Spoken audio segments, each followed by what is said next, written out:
Music is just what I do. It's just what I do and how I create. It's like breathing or eating or anything else. I go to bed at night thinking about it and I wake up thinking about it. Other people find it in words, some other people find it in painting and art. Music was the vehicle for me. And sometimes it's not your choice, music chooses you.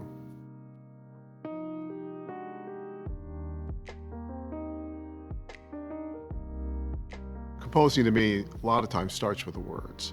Starts with the rhythm of the language. So sometimes I'll take the words or a poem and I just put it on the piano and I play through it. I just play whatever comes to my mind. And sometimes I look initially to the punctuation. If you can imagine the poem with no words and just with the commas and colons and semicolons, and what does that suggest in terms of structure? Where does one thing begin and one thing end? Where does a new thought begin? Where a new musical thought can begin? So I'm able to inhabit that world and use language with setting words to music.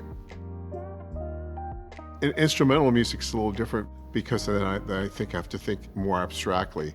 But sometimes I put an inner drama into my instrumental music where I create a kind of a dramatic situation that I may only know. Then it allows me to enter and create the music around that. When I hear a new work for the first time, a new work of mine, it's all about trust. It's all about allowing the conductor to understand the work and to see his vision of the work and how he likes to prepare and work with the orchestra. They've built up a camaraderie over the years. They have a way of communicating, a way of developing a process. So you have to trust that process.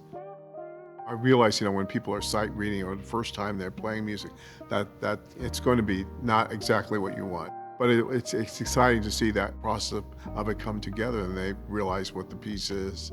And then also the refinements I can make. Is it capturing the spirit of the music?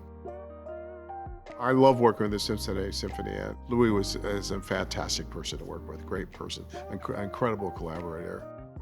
My previous time working with them and Louis was during the pandemic, and we did a recording and performance with actually no people in the audience because of the pandemic, of my piece, You Have the Right to Remain Silent, a concerto for clarinet. And I think it was a real turning point in my own musical career. And then because I deal with words so much in opera and also with song cycles, I wanted to do something with LaTanya Moore with poetry, and I so naturally thought about Quincy and Quincy's poetry. Quincy Troupe is a fantastic poem where I've worked a lot with, and I was drawn to this poem, Broken in Parts. And Broken in Parts is a very interesting poem about how language is broken. How our way of communicating is broken, how we speak to each other, and the energy behind it. In the poem, there are actually no periods. So it actually never stops.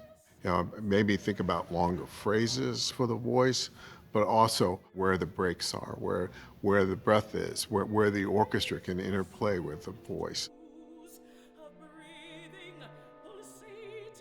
Ishmael Reed described it's like a hurricane. It's like, the images just flow one after another. And it touches on so many things. In an African-American culture, we always feel that our language is broken. Our connection to the past, our African heritage, our African culture, our language, that was all taken from us as slaves. So that in a way, we're all trying to reconstitute ourselves. We're trying to find ourselves, find our voice, to find a new way of expressing ourselves in English in our language now. When you look at the blues, for example, the blues is one of the primal example of how language and music fuse together.